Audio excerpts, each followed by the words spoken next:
इसकी बात में आपका स्वागत है। मैं हूं मनोज मानस। खबरों का रुख करेंगे उससे पहले देख लेते हैं इस वक्त की अहम सुर्खियां।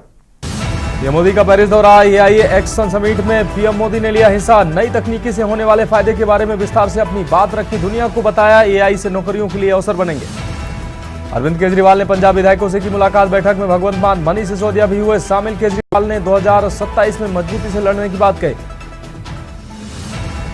दिल्ली के एलजीबी के सक्सेना ने अवकाश घोषित किया। गुरु रविदास जयंती के अवसर पर घोषित किया अवकाश। दिल्ली सरकार के तहत सभी सरकारी कार्यालयों में अवकाश। लखनऊ में सीएम योगी ने पंडित दीनदयाल उपाध्याय को दी श्रद्धांजलि। बोले, दुनिया देख रही है एकात्म मानववाद की ताकत। अंत्योदय का मंत्र हो रहा साकार। महाकुंभ में अब तक 45 करोड़ ने डुबकी लगाई। संगम में जबरदस्त भीड़। कमिश्नर डीआईजी सड़क पर उतरे। एक्टर आशुतोष राणा ने किया स्नान। महाराष्ट्र में जीबी सिंड्रोम से 7वीं मौत। 37 साल के युवक की जान गई। 167 कंफर्म केस, इनमें 48 आईसीयू और 21 वेंटिलेटर पर। आप देख रहे हैं के न्यूज, खबरों का सारथी।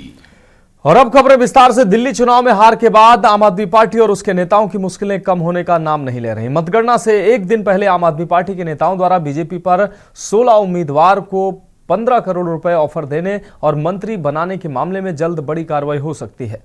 एंटी करप्शन ब्यूरो यानी कि एसीबी ने आप संयोजक अरविंद केजरीवाल और राज्यसभा सांसद संजय सिंह पर शिकंजा कसने की तैयारी की है। इसके लिए एसीबी दिल्ली पुलिस को पत्र लिखेगी। सूत्रों के मुताबिक एसीबी की तरफ से भेजे गए नोटिस का जवाब न मिलने पर यह कदम उठाया जा सकता है। अगर आपकी ओर से कोई जवाब नहीं दिया गया तो एसीबी दिल्ली पुलिस को लेटर लिखकर इन नेताओं के खिलाफ कानूनी कार्रवाई की सिफारिश करेगी। बीजेपी ने भी आप नेताओं के खिलाफ आपराधिक मानहानि की शिकायत दी हुई है। इससे पहले 7 फरवरी को एसीबी की टीम अरविंद केजरीवाल और संजय सिंह और मुकेश अहलावत के घर जांच के लिए पहुंची थी। करीब 1.5 घंटे तक केजरीवाल के घर में जांच की गई, लीगल नोटिस दिया और रवाना हो गई।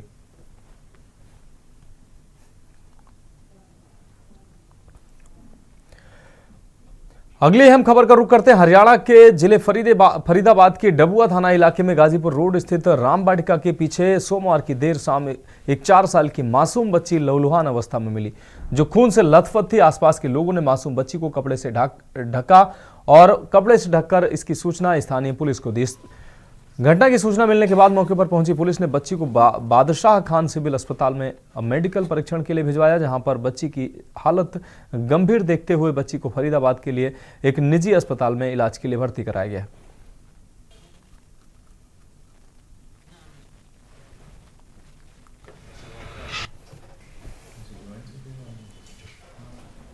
ये बड़ा दुखद घटना हुई है। काफ़ी छोटी उम्र की एक लड़की है और वो सेमी कॉन्शियस स्टेज में हमें मिली थी और जो डॉक्टर्स की जांच के बाद पता लगा कि उसके साथ में जो है एक इंटरकोर्स किसी ने किया हुआ है और फिर हमने उसको बीके हॉस्पिटल के बाद में एशियन हॉस्पिटल में रिक्वेस्ट करके उसकी बेटर ट्रीटमेंट के लिए वहाँ पे ले जाया गया है। तो बाकी कुछ टीम्स हमने बना के जो इनके पेरेंट्स को भी ढूंढा गया और जो एक्यूज़ड है उसकी तलाश में हम जुटे हैं। जल्दी उसको पकड़ने की कोशिश है, जल्दी पकड़ लिया जाएगा उसको। सर, जैसे कि हम वहाँ गए थे दुकान पे थोड़ा सामान लेने के लिए, हमने फ़ोन दे रखा था तो उसके पास हम बैठे हुए थे। तो जो हमारे गोदाम पर जो काम करते हैं एक अंकल, वो वहाँ पर गए, हमें बुला के लाने लग गए। कह रहे कि वहाँ पर ऐसा ऐसा सीन हो गया है। तो बच्ची के सही से ब्लड आ रहा है। हाँ, तो उन्होंने हम वहाँ पर दौड़ के गए तो हमने देखा तो बच्ची के मतलब पूरा यहाँ से मतलब पूरा ब्लड पूरा पैर मतलब जमीन पे पूरा ब्लड हो गया। और रंग थी, मतलब आधे कपड़े नहीं थे उसके बाद। तो उसके बाद जब हमने पूछा तो उन्होंने बताया, जिन्होंने देखा था वो कह रहे कि उनके मतलब जो आधा शरीर था ऊपर का, उधर ऊपर कपड़े थे, नीचे नहीं थे उनके कपड़े। तो उन्होंने उनको एक टी शर्ट सी पहनाई। हाँ, फिर तो उसके बाद ये वो बता रहे थे कि जब वो लड़की वहाँ से चल के आ रही थी तो वो पानी मांग रही थी उनसे। तो पानी मांगने के बाद उसने मतलब कुछ बोला नहीं। उसके बाद फिर वो बैठ गई। तो बैठने के बाद थोड़ी देर के बाद 5-10 मिनट के बाद वो बेहोश हो गई। तो उसके बाद तो हम लोगों ने उठा के लाने के बाद हमने पुलिस को भी कॉल करा। तो पुलिस आई जब, तो पुलिस वालों वहाँ के लोगों ने बोला पुलिस वालों को कि इसको जल्दी लेके हॉस्पिटल जाओ। तो पुलिस वाले कह रहे कि हम लेके जाएंगे हॉस्पिटल या ये एम्बुलेंस आएगी। हाँ, तो उन्होंने बोला कि एम्बुलेंस, मतलब बच्ची के शरीर से ब्लड आ रहा था, बच्ची 4 साल की बेहोश हो रही थी। हाँ, पुलिस ने मौके पहुंचने के बावजूद भी अपने गाड़ी में नहीं बिठाया उसको। नहीं, पुलिस ने मना कर दिया। पुलिस कह रही कि एम्बुलेंस को आने दो, हम थोड़ी लेके जाएंगे बच्ची को। मतलब एम्बुलेंस नहीं आती तो बच्ची तो वहाँ मर जाती फिर तो। है हाँ, और एम्बुलेंस नहीं आती तो बच्ची की मतलब एकदम कंडीशन ऐसी थी कि एकदम मरने हो गई अभी भी। हाँ, और पुलिस वालों को भी वहाँ के लोगों ने बोला कि ये गाड़ी में, तो पुलिस वाले कह रहे कि एम्बुलेंस को आने दो, हम क्यों बैठा है अपनी कितनी देर तक एम्बुलेंस किया पुलिस ने? कम से एम्बुलेंस का इंतजार कितनी देर तक किया कम पुलिस? आधे घंटे से भी ज्यादा शायद। मतलब पुलिस वहाँ आधे घंटे पहले पहुंच चुकी थी, लेकिन आधे घंटे तक एम्बुलेंस का इंतजार हाँ, करती तो रही। वहाँ के लोगों ने हमें बोला कि इसको जल्दी से ये एम्बुलेंस आने में टाइम लगेगा, तो इसको तुम गाड़ी से ही लेके जाओ। तो बाइक पे ले चल दिया। हाँ, तो हम 3 जने थे, एक अंकल थे वो ऊपर है, तो हम 3 बाइक पे लेके आ रहे थे उस बच्ची को।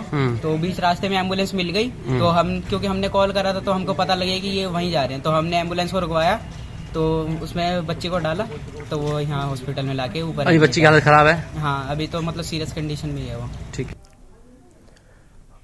रुक रही अगली अहम खबर का। रोहतक पुलिस ने साइबर थाना की टीम के साथ क्रेडिट कार्ड से, आपको बता दें, 1,40,399 रुपए की ठगी करने वाले 9 आरोपियों को गिरफ्तार किया। आरोपियों ने कॉल सेंटर से क्रेडिट कार्ड की जानकारी चुराकर महंगे सामान जैसे आईफोन ऑर्डर किए और सस्ते दामों पर बेचे। पुलिस ने आरोपियों से 17 स्मार्टफोन, 5 लैपटॉप, 82 फर्जी सिम कार्ड, 3 POS मशीन और अन्य सामग्री बरामद की है। आरोपियों को रिमांड पर लेकर गहनता से जांच की जा रही है।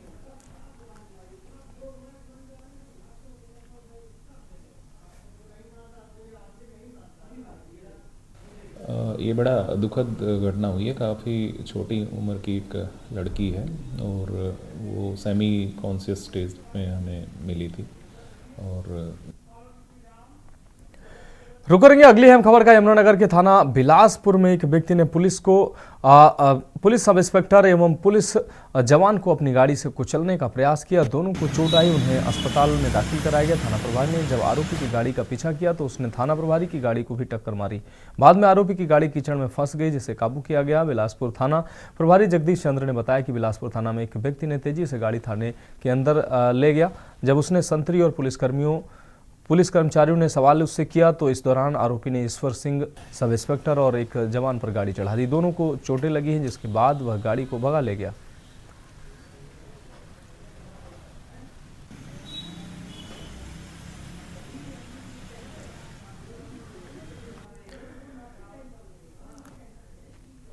रुक रही अगली अहम खबर का। कुंभ में जहां हर तरफ करोड़ों लोगों को जाम में फंसे रहने का वीडियो सोशल मीडिया पर अखिलेश यादव के पोस्ट करने के बाद उत्तर प्रदेश सरकार के राज्य मंत्री रविंद्र जायसवाल ने कहा कि कुंभ जाने वाले सभी रास्ते सामान्य रूप से संचालित हो रहे हैं। ऐसे अफवाह विपक्ष को नहीं फैलाना चाहिए, हमारे सनातन धर्म पर सवाल उठा रहे हैं। महाकुंभ में जहां करोड़ों लोग जो हैं लगातार श्रद्धालु वहां पहुंच रहे हैं, ऐसे में लगातार विपक्ष सवाल खड़े करता हुआ नजर आ रहा है। ऐसे में बातचीत करने के लिए रविंद्र जायसवाल जी हैं, राज्य मंत्री उत्तर प्रदेश सरकार में। सर, कैसे देख रहे हैं कि इस बार क्या तैयारियां हैं, क्योंकि आपने 29 तारीख का स्नान देखा, फिर उसके बाद से अब क्या तैयारियां हैं? माननीय मुख्यमंत्री योगी जी लगातार बैठक लेकर के खुद भी निगरानी की है। देश के प्रधानमंत्री माननीय मोदी जी भी लगातार उस पर बातचीत कर रहे हैं। बहुत शानदार व्यवस्था अब तक रहा है, पूरा विश्व तारीफ कर रहा है। एक ही जिले के अंदर, एक क्षेत्र के अंदर, एक जिला, उसका भी एक एरिया के अंदर अब तक 46 करोड़ लोगों ने अमृत जल में महाकुंभ में स्नान किया है। उसके बाद ये लोग काशी और अयोध्या जा रहे हैं। काशी अयोध्या के शानदार मंदिर बना है, सबके मन में ललक है अयोध्या का, जिसका कि सपा के लोग विरोध किए थे, जहाँ गोलियाँ चलवाए थे। अब मंदिर बन गया है, सबको ललक है वहाँ जाकर देखने के लिए। वो काशी में जा रहे हैं। काशी विश्वनाथ मंदिर का जीर्णोद्धार किया गया, वहाँ विपक्ष विरोध किया था उस जमाने में, 4 साल पहले विरोध करते थे। आज वो भी शानदार बन गया है। तो हर सनातन परंपरा की इच्छा है कि जो मंदिर का विस्तार हुआ, विकास हुआ, जीर्णोद्धार हुआ, उसको देख के आते हैं। और इस कारण से यह पूरा विपक्ष बौखलाया हुआ है कि यह सनातन परंपरा के लोग इकट्ठा होकर के दर्शन कर रहे हैं। इनका मानना है कि सनातन परंपरा के लोग जब बटे रहते हैं तभी वो गुमराह करके वो गठबंधन करते हैं, और गठबंधन उनका असफल हो रहा है।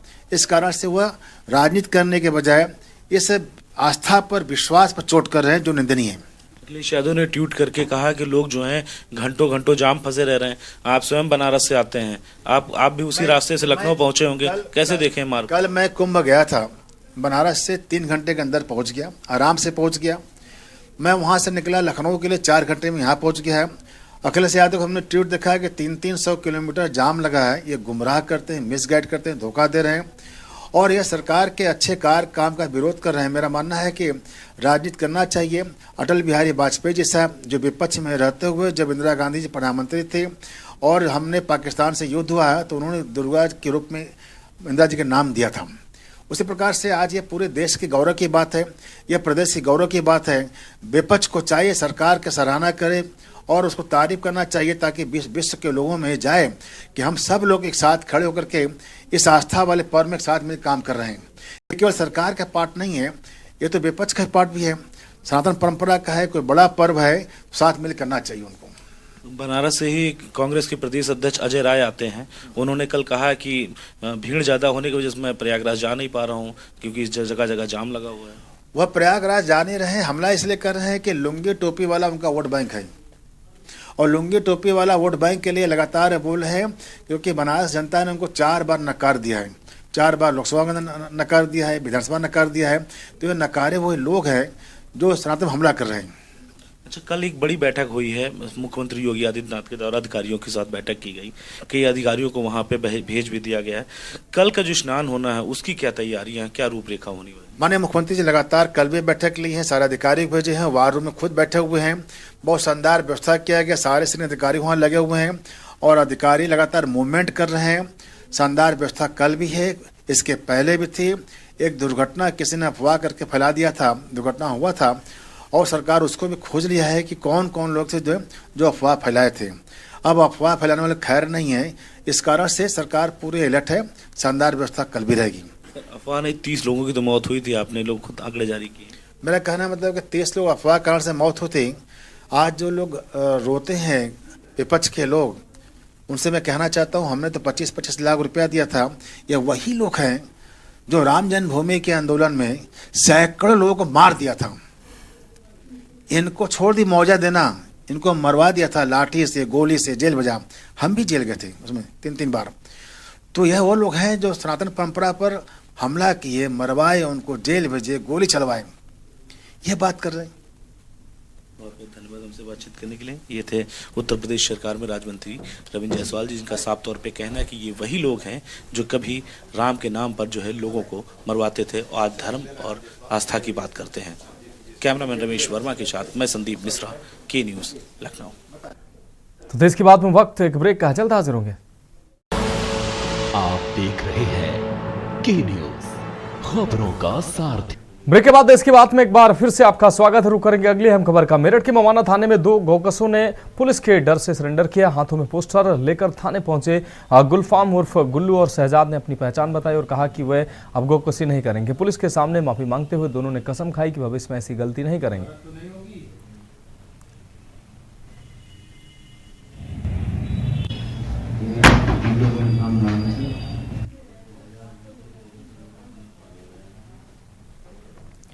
खबर गाजीपुर से है, जहां नाबालिग से दुष्कर्म के आरोपी पर एनएसए की कार्रवाई की गई है। मामला नोनहरा थाना क्षेत्र का है, जहां आरोपी ने पिछले 7 दिसंबर 2024 को आरोपी ने नाबालिग लड़की को बंधक बनाकर दुष्कर्म किया था। घटना के बाद पुलिस ने आरोपी को गिरफ्तार कर लिया है। आरोपी ने अपनी दुकान में पीड़िता को बंधक बनाकर दुष्कर्म किया था।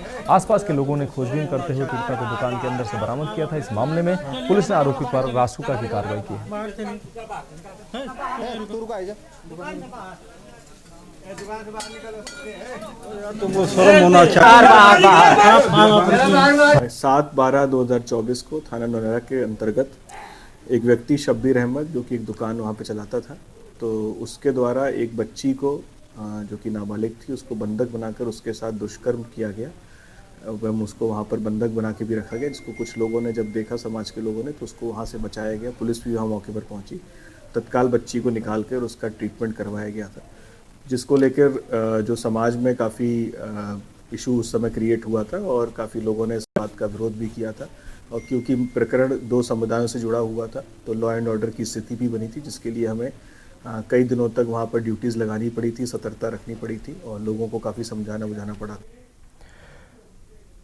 तो खबरों में वक्त एक और ब्रेक का, जल्द हाजिर होंगे। आप देख रहे हैं के न्यूज़, खबरों का सारथी।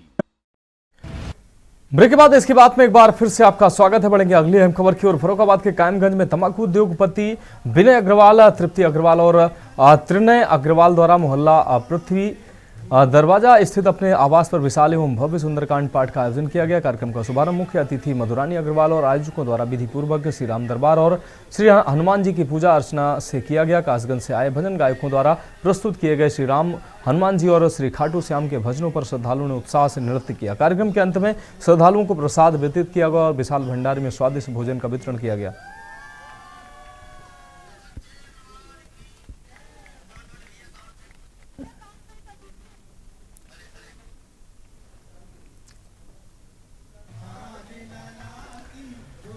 अगली खबर का रुख करेंगे। गाजीपुर में मुख्यमंत्री सामूहिक विवाह योजना के तहत फरवरी माह के तीसरे सप्ताह में सामूहिक विवाह कार्यक्रम आयोजित किया जाएगा। इस वर्ष 1575 गरीब युगलों के विवाह कराए जाने का लक्ष्य है, लेकिन अब तक केवल 532 शादियां ही हो सकी हैं। जिला समाज कल्याण अधिकारी राम नगीना यादव ने इच्छुक लोगों से अपील की है कि वे ऑनलाइन पोर्टल पर आवेदन करें और इस योजना का लाभ उठाएं।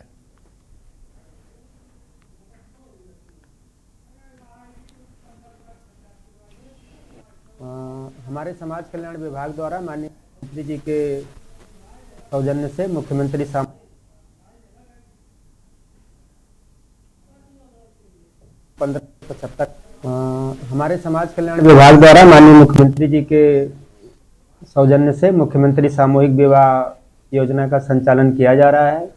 जनपद के लिए कुल 1575 का लक्ष्य है। वर्तमान समय तक केवल 532 शादियां हो पाई हैं। प्रत्येक विकास खंड के लिए लगभग अभी 60-70 का लक्ष्य बचा हुआ है।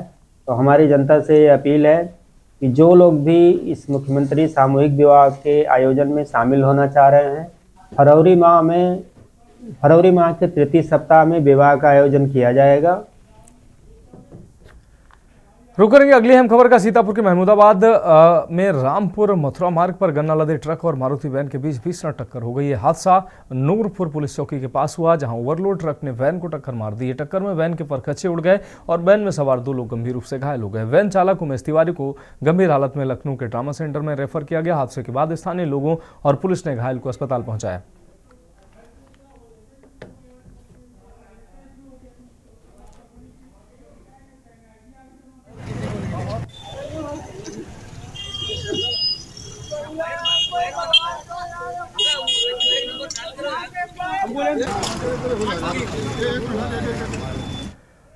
सीतापुर के मछरहेटा विकासखंड के मधवापुर माजरा छिछाही में जंगल में बाघ का शव संदिग्ध परिस्थितियों में मिला है। बाघ के मुंह और पेट में चोट के निशान पाए गए, जिससे इसकी हत्या किए जाने की आशंका जताई जा रही है। सूचना मिलने के बाद बड़ी संख्या में ग्रामीण मौके पर पहुंचे और वन विभाग के अधिकारी भी घटनास्थल पर पहुंचे। इस क्षेत्र में बाघ की दहशत बनी हुई थी।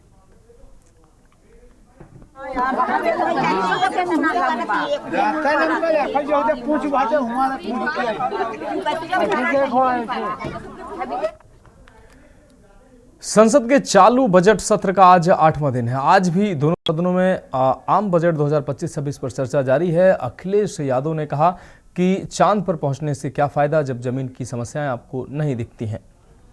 वो ड्रोन कहां है? डिजिटल इंडिया बोलने वाले आपको बता दें डिजिट नहीं दे पा रहे हैं कितने लोग मरे और कितने लोग खो गए हैं। कहाँ है डिजिटल अरेस्ट के माध्यम से लाख लोगों को लूटा जा रहा है। इसके लिए कौन जिम्मेदार है? जो बजट दिया है उसमें जो निकल के आ रहा है, पीडीए के लिए कुछ भी नहीं किया है। जो लोग अपनी जीडीपी की कितनी कहानियां बताते थे, क्यों कम होती जा रही हैं। आज अगर हम 87 रुपये लेकर ही $1 ले सकते हैं, कभी डॉलर के नीचे रुपए के गिरने की कहानी किसी से जोड़ दी गई। ये देश आर्थिक विकास की स्थिति पर प्रश्न चिन्ह लगा रहा है।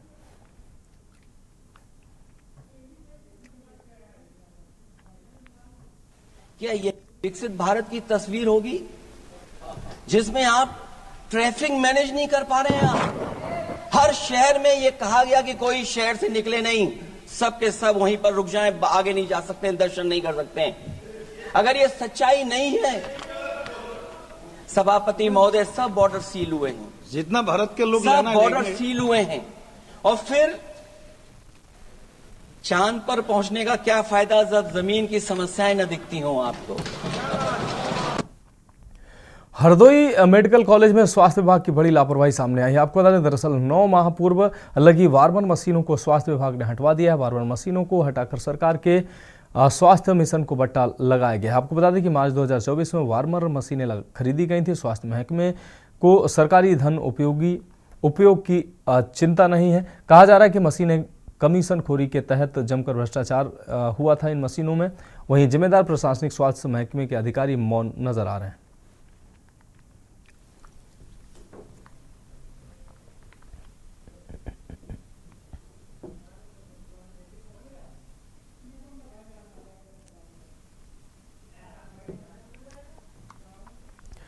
अमरोहा नगर कोतवाली के सदर तहसील में एंटी करप्शन टीम ने जेई को रिश्वत लेते पकड़ लिया। आपको बता दें कि विनियमित क्षेत्र के जेई को रंगे हाथों पकड़ा गया है, जो नक्शा पास कराने के नाम पर घूस ले रहा था। आपको बता दें कि जेई पर 60,000 रिश्वत लेने का आरोप है। अमरोहा के रहने वाले इमरान पासा नाम के शख्स से जेई ने रिश्वत ली थी।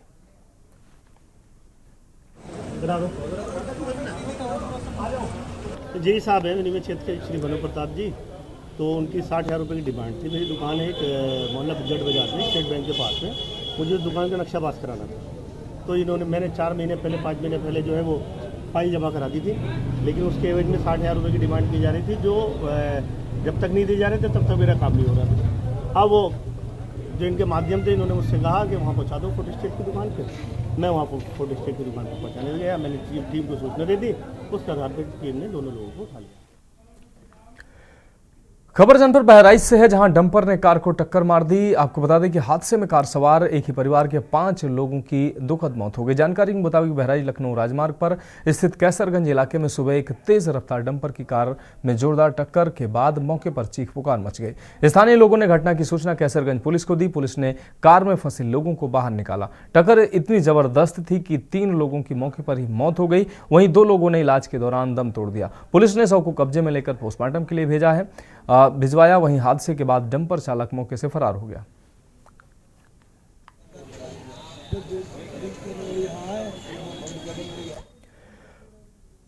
बांदा जिले के डाकघरों में पोस्टल ऑर्डर की कमी से लोग परेशान हैं। अक्टूबर, नवंबर और जनवरी में भेजे गए मांग पत्रों के बावजूद पिछले 2 सालों से पोस्टल ऑर्डर उपलब्ध नहीं हो पा रहे हैं। इस कारण से लोग जन सूचना रिपोर्ट प्राप्त नहीं कर पा रहे हैं। जिले भर में 10,000 से 20,000 के पोस्टल ऑर्डर गायब हो गए हैं, जिससे सरकार को भारी राजस्व का नुकसान हो रहा है। यहाँ तक कि बांदा के हेड पोस्ट ऑफिस में भी पोस्टल ऑर्डर नहीं मिल रहे हैं, जिससे जनता को भारी दिक्कतों का सामना करना पड़ रहा है।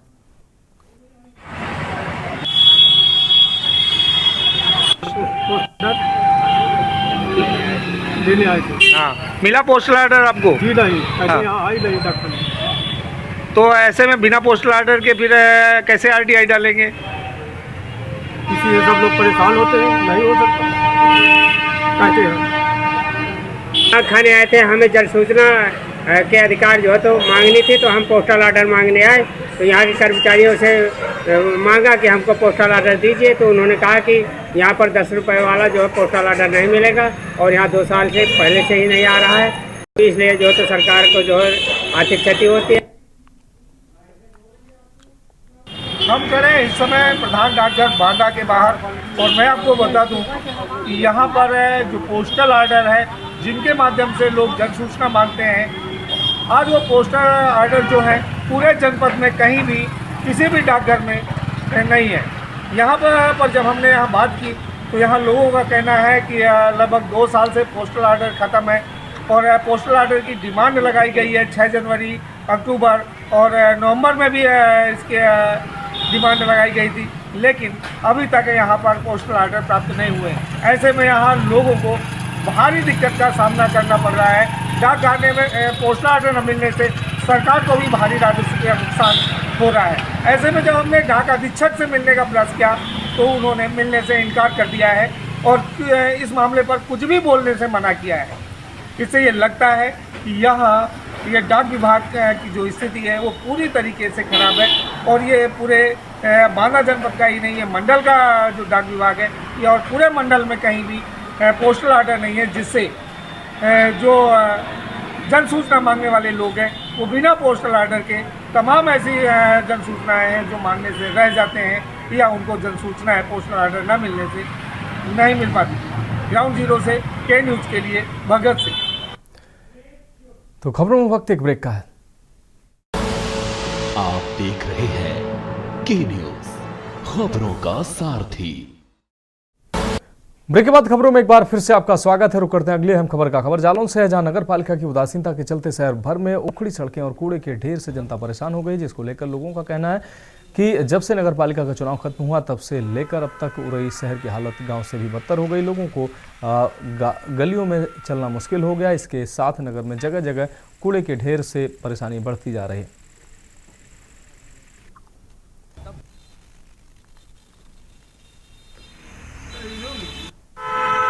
भाई गंदगी साफ कहाँ होती है, घर पर मास्क पूरा डला रहता है और ये इतनी गंदगी होने का रात में जो लोग निकलते हैं नालियों के ये खले तो नालियों भी गिर जाते हैं। और गंदगी अगर ये सफाई ये आधे रोड पे पूरा रहता है, पूरा अगर आधे रोड पे ना रहे तो लोगों की जो चोटें आ जाती है वो बच जाएंगी। शहर भर में साफ सफाई के लिए जहाँ एक और जनता परेशान है। जनता का साफ तौर से कहना है कि पिछले कई दिनों से लगातार शहर भर में गंदगी फैली हुई है, नाली बदल जाती दिखाई दे रही है। पिछले दिनों की अगर बात करी जाए तो जिस तरीके से गंदगी का मार लोगों को देखने को मिला, तो कहीं न कहीं लोगों ने नगर पालिका से शिकायत की थी। उसमें ये भी कहा गया था कि जिस तरीके से नाली भरी चल रही है और गलियों में जिस तरीके से पूरा पड़ा हुआ है, आने जाने वाले रास्ते पूरे ठप पड़े हुए हैं। कहीं ना कहीं गंदगी लोगों को नुकसान कर सकती है, बीमार पैदा कर सकती है। इसको लेकर लोगों ने पिछले कई दिनों से लगातार शिकायत की है, लेकिन अभी तक कहीं इसका सुनवाई नहीं हुई है। अब देखना ये होगा कि आने वाले दिनों में कब ये शहर का सफाई होती है, कब किस तरीके से नाली और कूड़े साफ होते हैं, ये आने वाला वक्त बताएगा। बहरहाल लोगों का कहना यह है कि जब से नगर पालिका बनी है, जब से नगर पालिका के चुनाव हुए हैं, तब से लेकर अब तक जो है साफ सफाई को लेकर लोगों में आक्रोश पैदा होता जा रहा है। कहीं ऐसा न हो कि आक्रोश सड़क पर आ जाए। अब देखना ये होगा कि ये कब इसमें कार्रवाई होती है, कब पूरा कड़कड़े आके आता है, ये आने वाला वक्त बताएगा। मनीष पांडे के साथ माजिद अरमान, के न्यूज जालौन। रुक करेंगे अगली अहम खबर का। खबर मेरठ से, जहां महिला से दुष्कर्म का आरोप है, पति और साथियों पर मारपीट का आरोप लगा है। सरूरपुर थाना क्षेत्र की यह घटना, महिला ने शिकायत कर की, लेकिन पुलिस ने कोई सुनवाई नहीं की। महिला ने अधिकारियों के चक्कर लगाए, एसएसपी से भी कार्रवाई की मांग की है। महिला ने आरोप लगाया है कि पति और उसके साथियों ने उसे नशीला पदार्थ खिलाकर दुष्कर्म किया।